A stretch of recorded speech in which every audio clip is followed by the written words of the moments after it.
предходния рил ви демонстрирах най-често срещаните модели за неефективно дишане и ви обясних какво точно представлява 360 градусово диафрагмално дишане. Сега е време за тънкостите.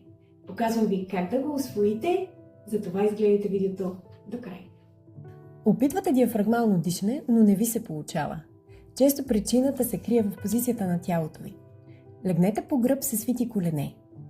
Първо, освободете дихателните пътища. Ако вратът и раменете са напрегнати, поставете йога блокче, възглавница или навита кърпа под главата. Погледът сочи нагоре към тавана. Второ, каква е позицията на таза? При увеличен преден наклон, поставете стъпалата върху сгъната постелка или блокчета.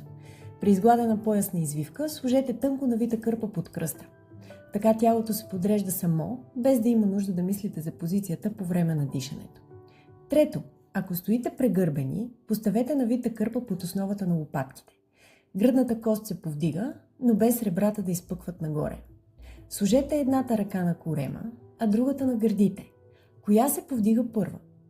Започваме с вдишването. Езикът е опрян в непцето, устата е затворена, зъбите са леко разделени, а челюстта е отпусната. Вдишайте през носа. Първо се повдига коремът, а след това гърдите. Не форсирайте вдишването и не напъвайте надолу към тазовото дъно. Усетете как ребрата се разширяват настрани, назад и напред. Затова дишането е 360 градусово. Издишайте бавно. Все едно замъглявате огледало. Коремът се прибира, а после гърдите. Ребрата слизат надолу и навътре. Меко, без да стискате корема. Изкарайте около 3/4 от въздуха. Това е основата. Тя е еднакво важна и за мъже, и за жени. Запазете видеото и практикувайте по няколко минути всеки ден.